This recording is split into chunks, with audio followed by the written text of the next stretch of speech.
Welcome. Close your eyes, take a deep breath, and let the darkness of the screen settle around you. Tonight is a collection of 10 true stories, survival, coincidence, and crimes that almost slipped away, alongside moments that never should have happened at all. Each story stands on its own. There's nothing you need to do. Let go of the day, settle into the quiet, and let us begin. Story 1. Michael Packard might be the luckiest, or perhaps the unluckiest, man alive. In 2001, at the age of 38, Michael was on a small plane flying over Costa Rica when it crashed. The pilot, the co-pilot, and one passenger were killed on impact. Michael and 4 others survived, stranded in a remote section of the jungle with severe injuries. They used the downed plane's radio to send a distress signal, but for 2 days, they had no idea if anyone had heard them. 48 hours later, rescuers hacked their way through the jungle and reached the crash site. A doctor later told Michael that, based on his injuries, he would not have survived another night. The odds of being in a plane crash are incredibly small. In fact, Michael was more likely to have been struck by lightning. But that crash was not the last time Michael defied the odds. A commercial diver by trade, he would go on to survive 2 encounters with great white sharks, become lost at sea for hours, and even discover the body of a missing person 60 feet underwater. And yet, his most unbelievable experience came years later. On June 11, 2021, experts say the odds of what happened next were almost impossible. That morning, 57-year-old Michael and his longtime diving partner, Josiah, headed out into open water off the coast of Cape Cod in Massachusetts to dive for lobsters. The plan was simple. Michael would dive down, collect lobsters by hand, and bring them to the surface. Josiah would remain on the boat, monitoring safety and hauling in the catch. Just after 6 in the morning, Michael dove in. For nearly 2 hours, he brought up close to 100 pounds of lobster. Feeling good about the haul, he decided to go down one final time. Josiah watched as Michael put his mouthpiece in place and disappeared beneath the calm surface. Suddenly, a massive eruption of white water churned up the surface right where Michael had gone down. Josiah leaned over the side of the boat, searching for his friend, but all he could see was something enormous moving beneath the waves. Below the surface, Michael had descended to about 45 feet when he felt something strike him from behind with incredible force. The world went dark, and the impact knocked the mouthpiece straight out of his mouth. He began fumbling in the darkness. His hands brushed against something all around him, firm, strangely soft, and constantly moving. He was trapped in a confined space, completely filled with violently sloshing water. Michael felt intense pressure around his legs. Panicking, he managed to find his regulator, force it back into his mouth, and take a breath. His first thought was immediate and terrifying. He believed he had been eaten by a shark. But as he reached out again, he felt no teeth. Only shifting, muscular walls. And then the realization set in. Michael had not been swallowed by a shark. He had been swallowed by a whale. For nearly 45 seconds, Michael was trapped inside the mouth of a humpback whale. Humpback whales feed on small fish and krill, and when this one realized it had accidentally taken in a human, it began swinging its head violently in an attempt to dislodge him. This was the eruption of water that Josiah had seen from the boat. After several powerful movements, Michael was expelled back into the open water.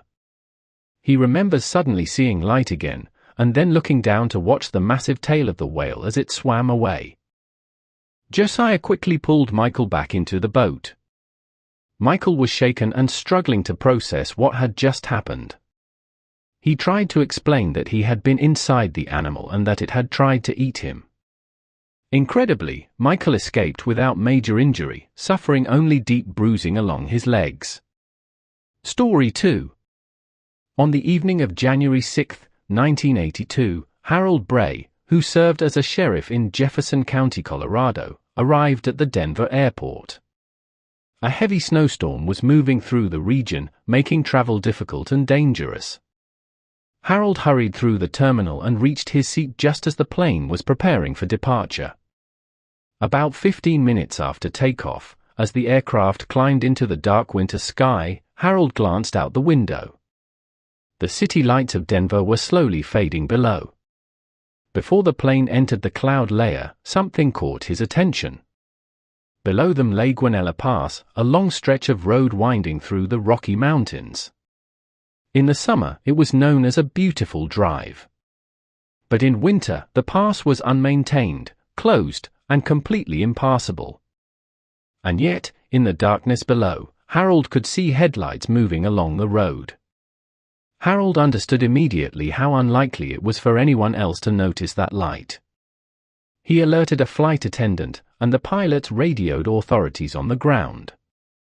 Within minutes, the fire department was dispatched. The fire chief on duty, Dave Montoya, drove his four-wheel drive vehicle into the blizzard. Several miles up the pass, he discovered a small pickup truck buried in a snowbank. Inside the vehicle was a 30-year-old man named Alan Phillips, a mechanic from Denver. The temperature was 22 degrees below zero, and Alan was wearing only jeans and a light jacket. Had Harold not seen the signal from the air, Alan would not have survived the night. Alan told Dave that he had been drinking and made the reckless decision to drive through the pass, where he became stuck. When Dave noticed a deep bruise on Alan's face and asked about it, Alan explained that he had stepped out of the truck, become disoriented in the snow, and accidentally struck his face on the door while trying to find his way back. Dave listened, then told him that he was a very lucky man. In the days that followed, newspapers referred to the rescue as the miracle at Guanella Pass. But that headline would not age well. Nearly 4 decades later, in 2020, the truth emerged. Alan Phillips had lied about what happened that night. Earlier that evening, Alan had picked up 2 female hitchhikers in separate encounters. One was 22-year-old Annette Schnee. The other was 29-year-old Barbara Oberholzer. Evidence uncovered decades later revealed that Alan had murdered both women. Annette was shot and left in a stream. Later, Alan encountered Barbara. It is believed that she fought back, striking him in the face and causing the injury he later blamed on the truck door. She managed to escape the vehicle, but Alan pursued her, killed her, and disposed of her body over a cliff. Alan was not stranded on Guanella Pass because he was trying to get home. He was stranded because he was fleeing the scene of a double murder. Story 3. On the morning of December 24, 1971, 17-year-old Julianne Cope boarded a small commercial flight in Lima, Peru, alongside her mother. It was meant to be a routine trip. A short flight over the Amazon. A holiday journey that should have passed without incident. For the first 25 minutes, everything was normal. Then the plane entered a storm. Thunder rolled around the aircraft. Turbulence shook the cabin. Rain slammed against the windows. And without warning, lightning struck the plane. Passengers screamed as the plane began to break apart in the air. Sections of the fuselage tore away as seats were ripped loose, and the roar of wind swallowed every other sound. Julianne was still strapped into her seat when she was thrown from the aircraft. She fell nearly 2 miles. When she regained awareness, it was not in the wreckage, but on the forest floor below. She had landed still attached to several airplane seats, the dense canopy breaking her fall just enough to keep her alive. She drifted in and out of consciousness for nearly 19 hours. When she finally woke fully, she was alone. Julianne was badly injured. She had suffered a major concussion, her vision was impaired, her collarbone was broken, her shin fractured, her knee torn, and her neck strained. Deep cuts covered her body. She called out for her mother, again and again, but no one answered. Julianne had grown up differently than most children. Her parents were zoologists, and when she was 14, they had moved deep into the Amazon rainforest to establish a biological research station called Guanella. There, she had learned how the jungle worked. And now, alone and injured, that knowledge was the only thing she had. She began crawling through the forest, marking trees so she would not circle back. She listened to the sounds around her, searching for signs of life. At one point, she noticed king vultures circling above. Following them, she discovered bodies from the crash scattered through the forest. But her mother was not among them. Days passed. Julianne found a small stream. Remembering her parents' teachings, she walked directly in the water to avoid snakes and insects. She followed the sound of a hoatzin bird, knowing it often stayed near open water. Eventually, the stream became a creek. She continued downstream. Search planes flew overhead for several days. She tried to signal them. Then, one day, they stopped coming. And she understood that the search had been called off. She was surrounded by edible plants, but without tools, she could not access most of them. Hunger weakened her. Insects covered her skin. Mosquitoes swarmed her every night. A wound on her arm became infested with maggots. She floated when she could to conserve her strength, encountering crocodiles in the water. At night she endured freezing rain, and during the day blistering sun that left her with second-degree burns. On the 10th day, delirious and barely conscious, Julianne saw something unexpected. A small boat. Nearby, a trail led to a simple hut used by lumber workers. Inside, she found gasoline. Remembering something her father had once taught her, she poured it onto the injury, forcing the maggots to crawl out. The next day, 3 local lumberjacks returned to the hut. They found Julianne sitting quietly, barely able to speak. They cleaned her wounds, fed her, and carried her by boat downriver for hours until they reached a lumber station. From there, a pilot flew her to a hospital. Julianne was reunited with her father. Using the details she provided, authorities later recovered her mother's body on January 12. It is believed her mother may have survived the crash for up to 2 weeks, but was too injured to seek help. Julianne Cope was the only survivor of 92 people on that flight. She later devoted her life to nature and conservation, fulfilling a promise she made to herself while walking alone through the jungle. Against the storm. Against the fall. Against the forest. She survived. Story 4. Adolphe Sax should not have survived childhood. He was born in 1814, in the city of Dinant, in what is now Belgium. His parents were skilled instrument makers, and from an early age, Adolphe was surrounded by tools, metals, acids, furnaces, and sharp machinery. Danger was everywhere.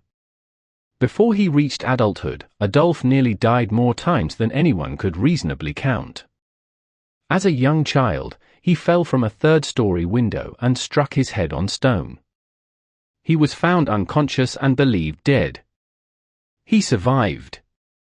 Not long after, he drank a bowl of water contaminated with sulfuric acid. He collapsed, violently ill. He survived. Another time, he swallowed a pin. On a different occasion, he inhaled toxic varnish fumes and lost consciousness. He survived. He was burned by exploding gunpowder. He narrowly avoided suffocation after sleeping in a room filled with carbon monoxide. He nearly drowned after falling into a river. He fell down stone staircases so often that his own mother once remarked it was a miracle he was still alive. By the time Adolphe reached his teenage years, neighbors had begun whispering. They believed he was under a curse. Or protected. Or simply unkillable. Despite everything, Adolphe grew into a gifted inventor. He devoted himself to improving musical instruments, experimenting constantly with materials, shapes, and acoustics. His workshop was filled with sharp edges, molten metals, and experimental designs. The accidents did not stop. As an adult, Adolf was struck in the head by a falling stone. Another time, a large metal object crushed him, leaving him severely injured. He was involved in explosions. He suffered repeated, unexplained illnesses. Each time, he recovered. In the 1840s, Adolf unveiled his greatest invention: the saxophone. It brought him fame, but not peace. Rival instrument makers attempted to sabotage him financially and professionally. He was dragged into lawsuits. His patents were challenged again and again. He lost money. He lost workshops. He lived for years in poverty, despite changing the future of music forever. Even then, death seemed to circle him without ever landing. Adolf Sax lived to the age of 80. For a man who had been poisoned, burned, crushed, drowned, and knocked unconscious countless times, it seemed almost impossible. Those who knew his story did not call him lucky. They said something else had decided it was not finished with him yet. And for reasons no one ever understood, it never was. Story 5. This is a story about four breaks in the chain, the kind where, if even one link hadn't clicked into place, more than 80 rapists might have walked free forever. In 2004, a veteran detective named Rose Brady was transferred out of homicide and placed in charge of sexual assault cases in Baltimore. Almost immediately, she noticed something deeply unsettling. In homicide, she had resources. Extra detectives. Overtime. Equipment. Fast access to forensic testing. In sexual assault, she had almost nothing. Cold cases stacked up. Evidence disappeared into storage. Victims waited years, sometimes decades, for answers. And Rose was told, quietly but clearly, to work with what she had. Then, one night, the first break came from somewhere no one would ever expect. It happened during a bingo night. Rose was sitting with her friend Mary, who worked in hospital administration and knew how the pathology department handled storage. In the middle of casual conversation, Mary asked a simple question. "When are you picking up Dr. Breitnecker's slides?" Rose froze. She had no idea what Mary meant. Mary explained that Dr. Breitnecker, a forensic pathologist, had been saving biological evidence from rape exams for years, beginning in 1977. Thousands of samples. At a time when most departments destroyed evidence because there was no space, this one doctor ignored protocol. He believed science would catch up. When Rose realized what that meant, she later said the hair on the back of her neck stood up. Those slides became a time capsule. A second chance for cases everyone had stopped looking at. But there was a problem. Processing all of it was slow, expensive, and limited. And then the second break arrived, not in a lab, not in an interrogation room, but on a holiday, when the city had almost gone quiet. It came in the form of a phone call on Christmas. Because it was Christmas, only essential staff were working. Supervisors had time to review old warrants and unresolved paperwork. During that review, Rose's supervisor noticed a name and called her directly. A name Rose hadn't heard in years. Thaddeus Clements. Back in the 1980s, Clements had terrorized parts of Baltimore. He abducted young women at bus stops. He forced welding goggles over their faces so they couldn't see. He drove them to isolated locations. He raped them at gunpoint. Police called him the sunglass rapist. He had been arrested back then. But without the right evidence, he walked free. Now, decades later, the preserved biological evidence finally had power. Rose ran the DNA profile through the national database. It matched. For the first time, there was proof tying Clements to multiple unsolved assaults. He was arrested again. This time, There was no question. After that conviction, Rose began to notice something that had been hiding in plain sight for years. The men committing these crimes were getting older. But the women they targeted were not. Across decades of cases, the victims were often the same age, with similar features, attacked in nearly identical ways. Rose adjusted her approach. When suspects were arrested for crimes committed decades earlier, Rose's team would calmly show them a photo of the victim as she looked at the time of the assault. Then they would ask one simple question. "Did you know this person?" Every suspect said no. Those denials were recorded. Later, when defense attorneys tried to claim consent or prior relationships, the recordings were played in court. The victims didn't have to testify. Case after case closed. Then the third break hit close to home. One cold case matched the rape of Rose's best friend, a fellow police officer attacked in her own apartment in the late 1970s. A forensic artist was asked to age the original suspect sketch forward by 20 years. The artist worked at home, drawing late into the night. And as the updated sketch sat on the table, the artist's husband walked past. He stopped. He stared. He recognized the face. Years earlier, that face had flashed briefly in a television documentary about violent offenders. The man's name was Alfonso Hill. Hill was already in prison for another rape. But the DNA evidence linked him to many more. He was denied parole permanently. And then the fourth break, the one that didn't come from luck, but from momentum. As the work gained traction, sentencing began to change. Judges began to understand what decades of fear actually meant. Rapists who once might have received short sentences were now receiving 30 years. 40 years. Life. In total, Rose Brady helped solve 84 rape cases, some nearly half a century old. All because of a bingo night. A doctor who refused to throw evidence away. A name spotted on Christmas.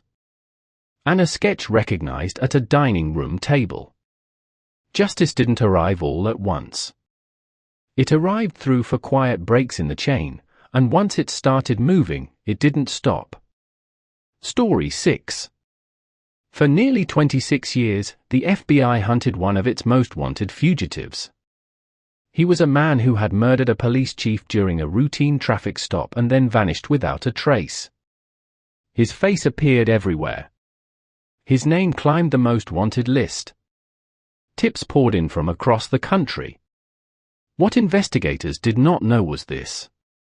They were searching for someone who had already been dead for years.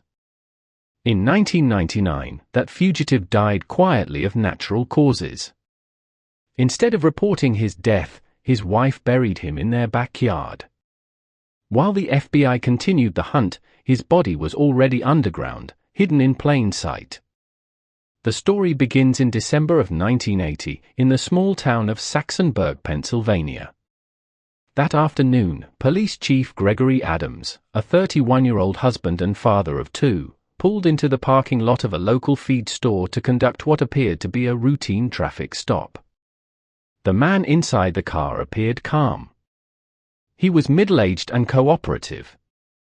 When Chief Adams asked for identification, the man handed over paperwork. The paperwork was fake. Within seconds, the encounter turned violent. The man pulled out a handgun and shot Chief Adams. A brutal struggle followed. Adams returned fire, but the shots were not fatal. The two fought at close range until Adams was disarmed. The attacker then beat Adams with his own revolver, striking his face and head repeatedly, before shooting him again at close range. Witnesses nearby heard gunshots, first quick pops, followed by a louder blast. When a resident rushed to help, Adams was barely recognizable. He told her that he did not know who had attacked him and that he did not think he was going to survive. He lost consciousness on the way to the hospital and died shortly after. The killer fled the scene, but he did not disappear cleanly. Investigators found blood at the scene that matched the suspect's type. They also recovered a driver's license tied to an alias. Weeks later, the rental car used that day was discovered at a motel, and it too contained blood evidence. The trail led to one man. His name was Donald Eugene Webb. Webb was a career criminal with ties to organized crime. In 1981, he was placed on the FBI's most wanted list. And he stayed there. For decades, investigators chased leads. Sightings came in from across the country. Webb's face appeared on posters, in newspapers, and on television. Year after year, he climbed higher on the list, eventually becoming the second longest-running fugitive in FBI history. What no one realized was that Webb was no longer running. Under a new identity, he had quietly settled into a normal life in Massachusetts with his wife. He committed no new crimes, drew no attention, and made no mistakes. He lived like a man who understood that the safest place to hide was in plain sight. Then, in 1999, nearly 20 years after the murder, Donald Eugene Webb died. He did not die during a confrontation. He was not arrested. He was not fleeing. He died of natural causes. This is where the story takes its final, unsettling turn. Instead of reporting his death, Webb's wife made a decision that would keep the truth hidden for years. She buried him in the backyard of their home. There was no grave marker, no official death record under his real name, and no notification to authorities. For nearly 2 decades after that, the FBI continued searching for a man who was already underground. In 2007, Webb was quietly removed from the most wanted list, not because he had been caught, but to make room for newer cases.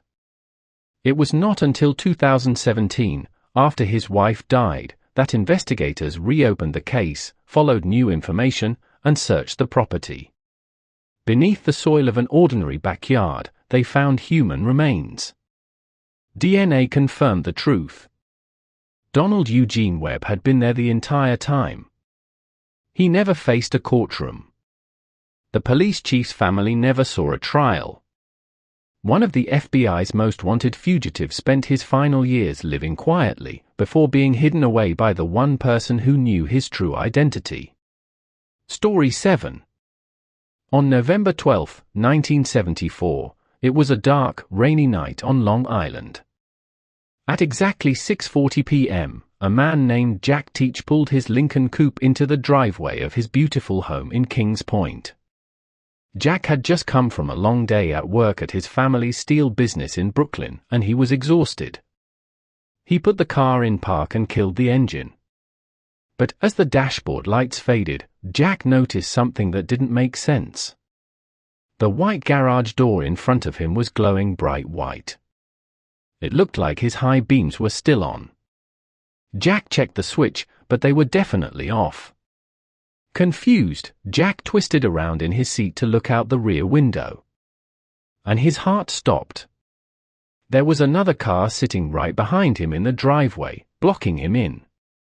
Its headlights were blasting on full power, blinding Jack so he couldn't see anything but a silhouette. Before Jack could even think, a man stepped out of that car and walked right up to Jack's window. He yelled over the rain, "Excuse me, do you know how to get to Northern Boulevard?" Jack was immediately thrown off. His street was a dead end in a very private neighborhood. You didn't just end up there looking for Northern Boulevard. But Jack was a polite guy. So he opened his door and stepped out into the rain to help. "Excuse me?" Jack asked. And that is when the man stepped closer. He was wearing a full ski mask. And in his hand was a long-barreled silver pistol. Jack stumbled back, terrified, but then he saw a second man step out of the car. This guy was much taller, also wearing a ski mask, and he was racking a shotgun. The first man screamed, "You're coming with us. Get over here or we're going to blow your head off." Jack's first instinct was to run. He knew he could bolt into the trees behind the house. But then, a paralyzing thought hit him. His wife Janet was inside the house.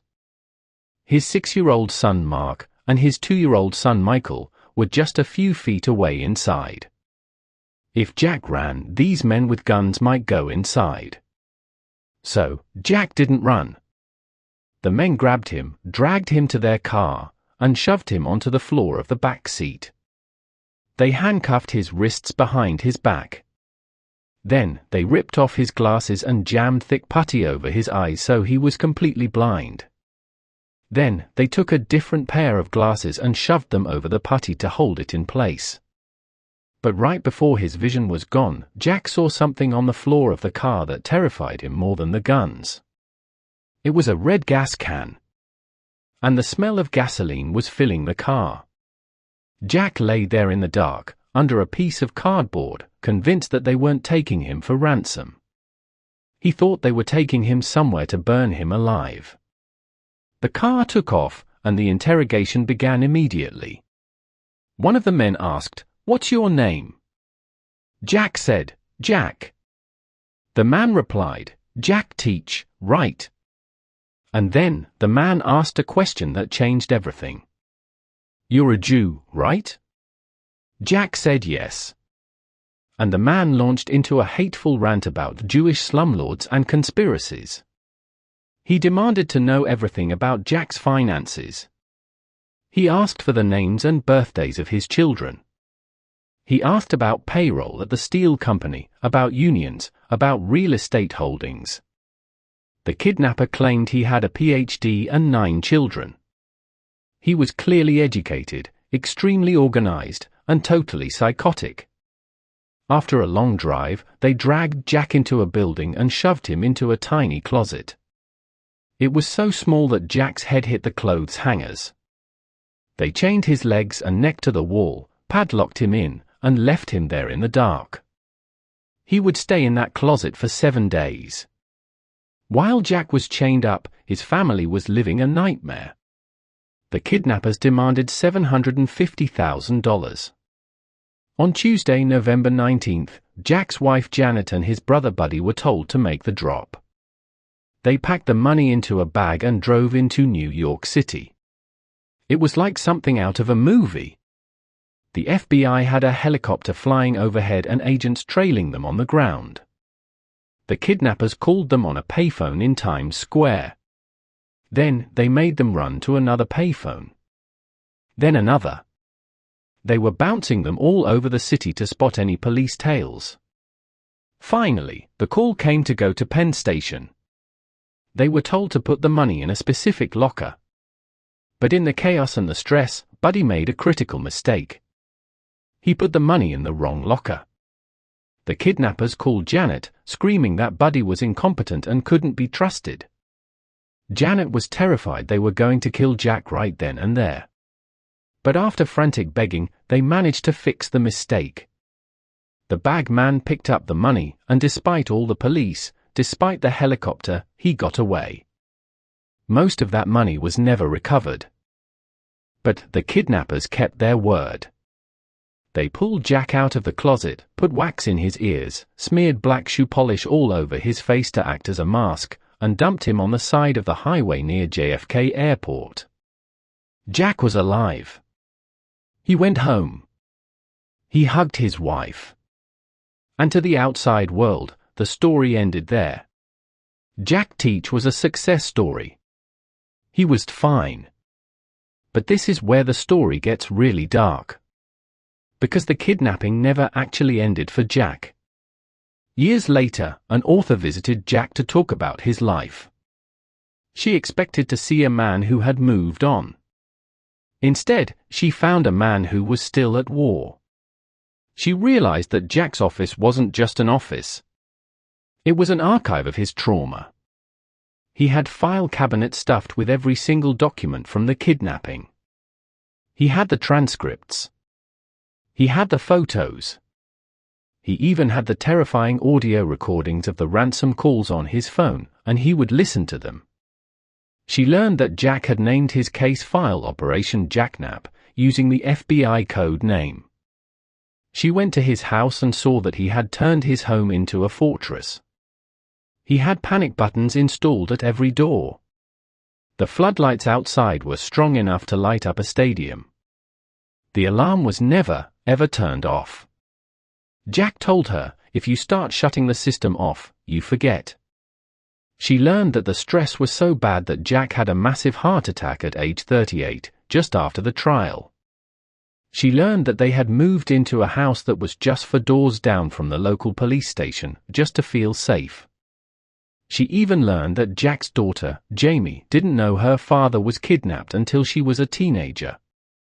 She was sitting at the kitchen table reading a fictional book about a kidnapping, and she told her mom, "Wow, this is scary." And her mom looked at her and said, "I have to tell you something." When the author sat with Jack, surrounded by his panic buttons and his files, she realized that Jack wasn't fine. He was just surviving. Of the men who did this to him, it is believed there were 3 or 4 of them, including a former employee of Jack's company. But only 2 were ever indicted. And only 1 ever went to prison. The rest of them, and most of the money, just vanished. Jack looked at the author and said, "This is my world." He wasn't happy that it happened. But he had accepted that the man in the ski mask would be standing in the corner of his mind for the rest of his life. Story 8. In the winter of 2005, on the far western edge of Miami, where neat neighborhoods start turning into high grass and black mud, a power company worker drove past an unfinished cul-de-sac. And in the weeds near the road, he saw a young woman. She was naked. Badly beaten.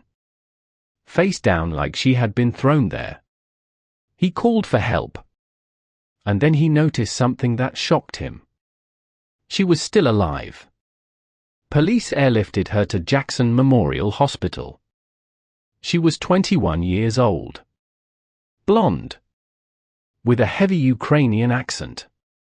When she woke up, she was terrified and confused. Her right eye socket was shattered. She had severe head trauma.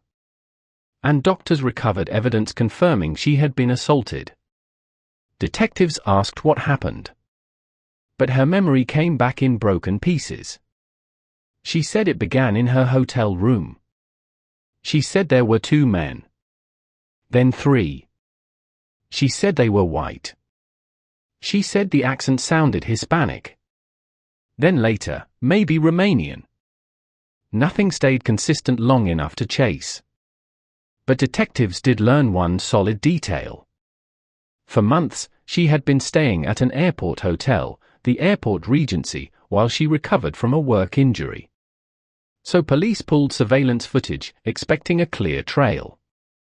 And that's when the case turned unreal. Because the hotel had cameras everywhere. Front door. Lobby. Elevators. Parking lot. And for most of the night, the cameras caught her constantly. In and out. Talking to staff. Stepping outside to smoke. Then, around 3:41 in the morning, she entered the elevator to go back up to her room. And right behind her, another person stepped in. A very large man. Black. Wearing glasses. The video showed them exchanging a few casual words. No struggle. No panic.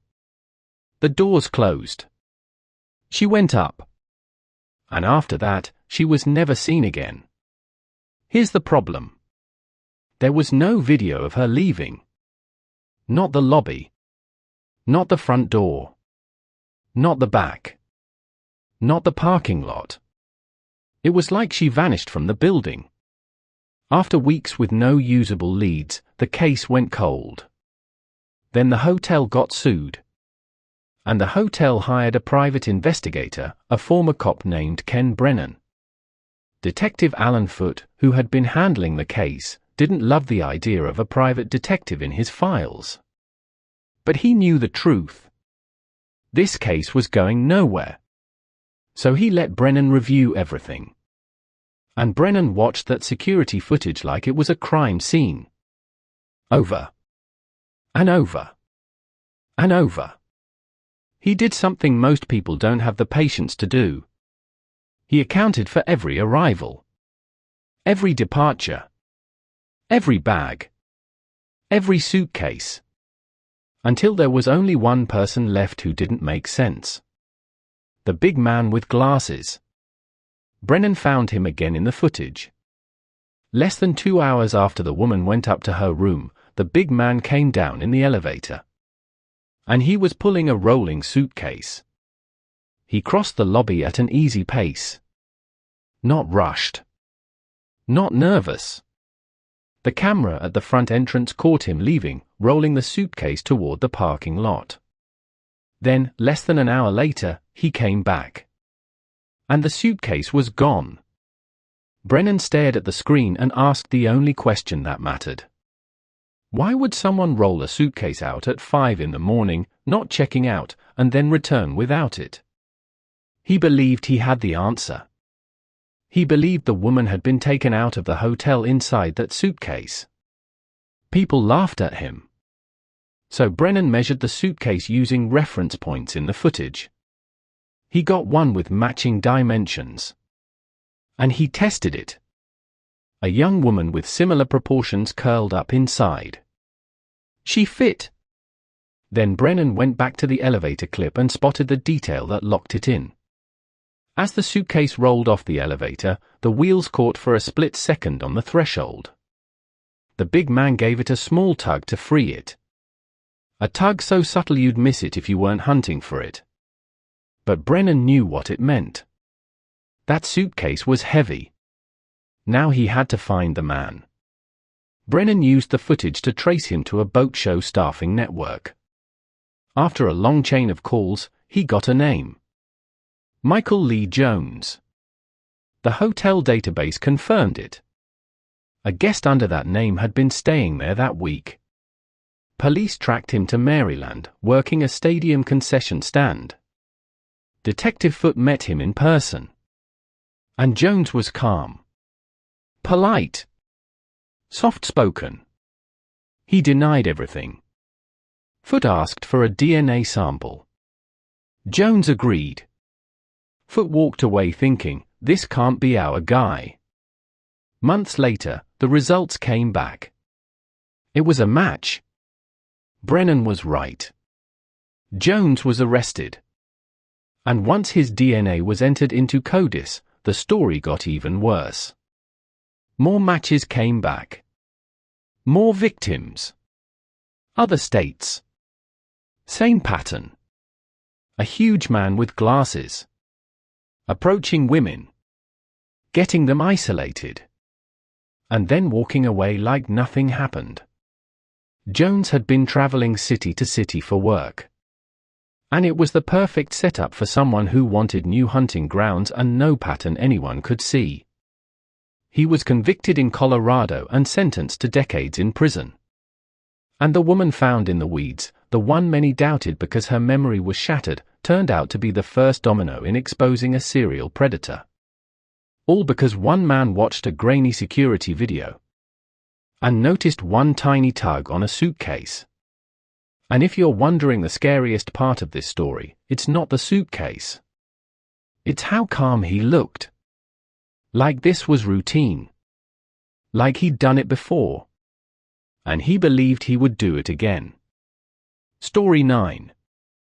On the surface, Austin Harrouff was the definition of an American success story. Born in 1996 in Palm Beach County, Florida, Austin grew up in a paradise of wealth and opportunity. He was handsome, 6 feet tall, and 200 pounds of solid muscle. He was an advanced placement student who graduated near the top of his class. He was a football player and a wrestler. His father lovingly called him the happy boy because Austin always seemed to have a smile on his face. When he was accepted into the prestigious pre-med program at Florida State University, it seemed like his life was set. But during his freshman year, the happy boy began to crumble. He wrote journals about feeling inadequate. He felt like an outcast. To cope, he began experimenting with substances, alcohol, marijuana, prescription stimulants, and eventually hallucinogens. By the time he returned home for the summer of 2016, Austin was unrecognizable. He moved his bed into the garage because he claimed the house was full of demons. He stopped sleeping. Instead, he would patrol the hallways all night long, knocking on his family's doors every 2 hours to tell them he was guarding them. His family was terrified. They assumed it was drugs. They planned to have him committed under the Baker Act for a mental health evaluation. But they waited too long. On August 15, Austin's behavior shifted from strange to dangerous. He walked onto a beach wearing a heavy winter jacket and sweatpants in the blistering Florida heat. When friends teased him, he threatened to kill them. He told his sister he was half-horse and immortal. Later that evening, at a dinner with his father at a sports bar called Duffy's, Austin snapped. He walked out of the restaurant, came back in, and then tried to pin his father to the booth. His father asked, "What is wrong with you?" Austin didn't answer. He just stormed out of the restaurant and began walking into the darkness of the night. For miles away, 53-year-old Michelle Mishkin and her husband, 59-year-old John Stevens, were enjoying a quiet evening in their garage. They had the door open to enjoy the breeze.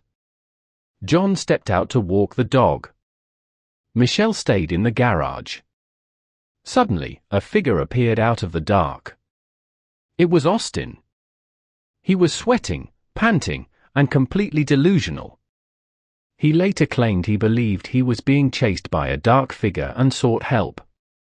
But when Michelle screamed, Austin's mind broke. He believed she was a witch. He attacked her. Across the street, a neighbor named Jeff Fisher heard the screams. He ran over to help. He saw Austin beating Michelle on the ground. Jeff was a big guy. He lunged at Austin, tackling him. But Austin was possessed by a strength that didn't make sense. Austin stood up, pulled out a knife, and slashed Jeff across the face and torso. Bleeding profusely, Jeff ran back to his house to call 911. John Stevens returned from his walk to find a nightmare. His wife was dying, and a monster was in his garage. John tried to fight him off. When the police arrived minutes later, they found a scene that defied explanation. Michelle was dead in the garage. In the driveway, Austin was on top of John Stevens. He had his arm wrapped around John's neck. And he was biting John's face. He was tearing flesh from the victim with his teeth. The first officer aimed her gun but couldn't shoot for fear of hitting John. The second officer, Dan, ran up and deployed his taser directly into Austin's back. Austin didn't even flinch. He didn't stop eating. Officer Dan kicked Austin in the head. Hard. Austin stopped for a second, looked up with dead eyes, and then went right back to biting the victim. AK-9 unit arrived. The dog was released and clamped its jaws onto Austin's arm, tearing into his muscle. Austin simply ripped his arm away from the dog and went back to the attack. It took for officers, a taser, a dog, and repeated physical blows to finally pull Austin off of John Stevens. As they handcuffed him, Austin looked up at the sky and screamed, "Kill me. I'm eating humans. Kill me." John Stevens died from his injuries. Austin Harrow fell into a coma for 11 days due to caustic chemicals he had drank from the garage during the attack. When he woke up, the world waited for the toxicology report. Everyone assumed he was on flacco or bath salts, drugs known to cause zombie-like behavior. The report came back negative. Austin was sober. A forensic psychologist later diagnosed Austin with clinical lycanthropy. It is a rare psychiatric syndrome where the patient holds a delusional belief that they are transforming into an animal, in Austin's case, a dog or a wolf. The happy boy hadn't taken a drug that made him a monster. His own mind had convinced him he was one. Story 10. In October of 1987, 43-year-old Patsy Bolton Wright died suddenly in her Texas home. To everyone who knew her, it made no sense. Patsy was healthy, active, successful. Her daughter said later that the news felt impossible, like something that only happened to other families.